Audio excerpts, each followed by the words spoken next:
This next comedian, ladies and gentlemen, she's a comedian and a journalist. You've seen her on MSNBC's Red, White, and Who and National Geographic's Explorer.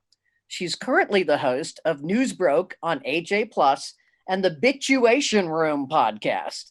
Ladies and gentlemen, the fabulous Francesca Fiorentini. What's going on, everybody? How's things? Hi, Debbie. So good to see you. It's good to be here. This is my second or third Ethics in Tech event, and at this point, I am so good at just bringing us up from the depths of the depression. Like I should really do my act now for like the suicide hotline, like, at funeral wakes, just like at the buffet line. Like Vahid has really helped train me. Like, oh, you want to bring back an audience from a discussion about killer robots and how we're all being spied on straight up like enemy of the state style? Hey, you get Francesca. What's up? If you guys hear an echo, I am streaming to you from my empty apartment. That is the sound of the inside of my landlord's heart. No, I'm not getting evicted. I'm self-evicting. I'm leaving because, if we have to stay at home, got to be a nicer home. Still don't have a dishwasher, but that's okay. I get one day. But this is it. This is the last show I'm doing in this house. It's going to be good. It's going to be a good show. I don't know if anyone's drinking tonight after all that talk about Hiroshima and Nagasaki. Anyone? No? Okay. Cool. Just me. Yeah. Okay. Debbie's drinking.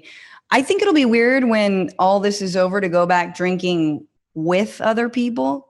They say like you're not supposed to drink alone. Don't drink alone. That's when you know you have a problem. Like if all this is over and we can go hug people again and you still need a drink, that's when you know you've got a problem. Like that's it. That's unhealthy. It'll be like, wow, you need AA. Oh my God. For now, fucking bottoms up. Oh, I swore. I was told we're obviously anti-H bombs, anti-A bombs, and we're maybe anti-F bombs. I don't know, guys. Let me know. Sound off on the comments, I guess. I'm supposed to keep it clean. I'm sheltering in place, obviously. I don't have kids, and I know people who have kids are realizing how shitty they are. And, terrible they are. And look, yes, we should pay teachers more. And no, you shouldn't send them back to school, right? I know Trump and the Department of Education, they want to send all the kids back to school. It's like part of a new initiative called No Child Left. I don't think you should. Stay at home with them. Keep them at home. It's fine. They can probably eat that Lego, whatever. It'll come out the other side. No, I'm really glad I don't have kids right now. Like, I've been on the fence, I think my feelings about a baby are kind of like my feelings about an Apple Watch. Like I don't particularly want one. I definitely don't need one, right? But I guess if someone happened to give me one, I'd regift it to my mom. She wants one so bad. Oh God, does she ever? Doesn't know how to use it. She wants one. I don't know if I can handle a baby. I don't know if the planet can handle a baby, to be quite frank. Like every time I think about having a family, just like a little voice, like a little Greta Thunberg, pops up into my head, just like, how dare you?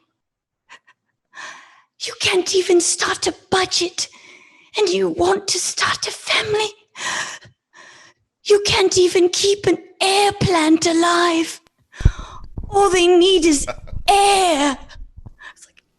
It's actually a lot more difficult than that. You Googled. Anyway, it goes on from there. These are hard times, y'all. A lot of people are mad at the president. They say that the president is a piece of shit. I'm sorry, Debbie. He's a piece of shit. People say he's a piece of shit. And is that fair? Like, honestly, let's think about that. Is that actually fair to the president? I don't think he's a piece of shit. I think he is a work of shit. Okay? Credit where credit is due. You got to stand all the way back to appreciate the intricacies of shit. He's like the shit-stained chapel, you know? It's like if Gaudi were, actually made of poo-poo. It already looks a little bit like poo. We're talking about nuclear weapons and how ridiculous they are. I've been cleaning out my apartment. So I just threw out some old cottage cheese and I was like, dude, this is like the nuclear arsenal. It's like moldy. We don't know what to do with it. We need to throw it the F out. But do you guys know that this president, just like every president, is followed around by a U.S. Marshal who has a suitcase that is called the nuclear football. Wherever he goes, this U.S. Marshal goes also. And this U.S. Marshal actually happens to be African American, which means he's the only black man with a football that the president respects. There's something, right? It's like progress. But I think it's good. Like, we're talking about racism for the first time. We're finally like, ooh, America, we're doing it. Like, it didn't take a president who was 50% white. It took a president who's 150% white. And if you're keeping track, it's too white. It's too white.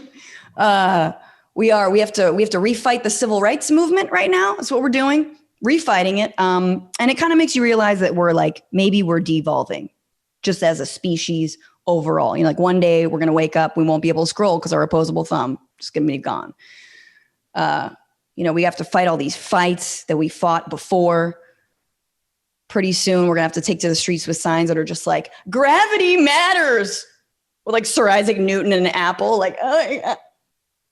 And then of course someone else will have another sign that's just like, all matter matters. And that's when we will reverse Big Bang into bacteria, y'all. We have a lot to look forward to. Look, guys, I don't even want to say how bad can it get, because every time I feel like I've said that, every time I'm like throwing the tarots and like talking to the crystals and like, just let it not get worse. There's a pandemic. Anyway, I'm a news junkie. I love news. I do the news. I read, I watch, I listen to all kinds of things, different podcasts and television shows, except for one outlet that I refuse to listen to. And I think you guys all know which one I'm talking about. Super offensive. NPR. That's right. Don't clutch your tote bags all at once. All right. I see you. No, let me just say this.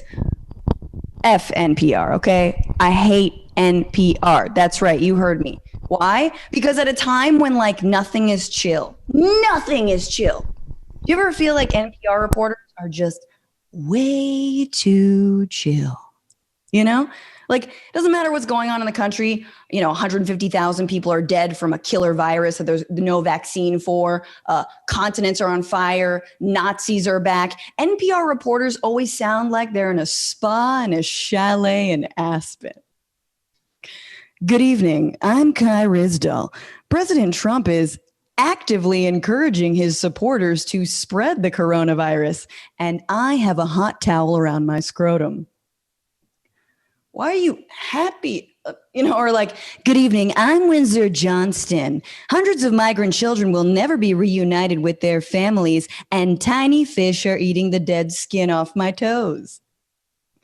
What the? Like, they read the news like my dad reads an LL Bean catalog. It doesn't work. You know what I'm saying? I hate it. It's offensive. And they always have weird names, It's always like, for NPR, I'm Penelope Spaghetti Meatball. Like, what the? Is that hyphenated? Like, what? Right? And it's not ethnic. It's not about ethnic names. I'm talking about white people weird. All right? Kai Rizdal, Windsor Johnston. I got a list. Scott Horsley. I heard that fool today. I didn't because Cherry Glazer.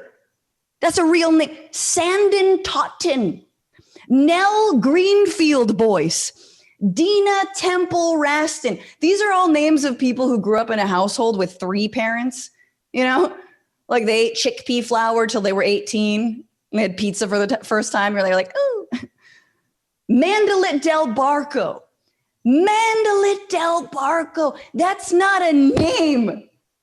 That is the safe word of a librarian. Okay, just Mandalit del Barco. Hope I didn't lose all y'all on that.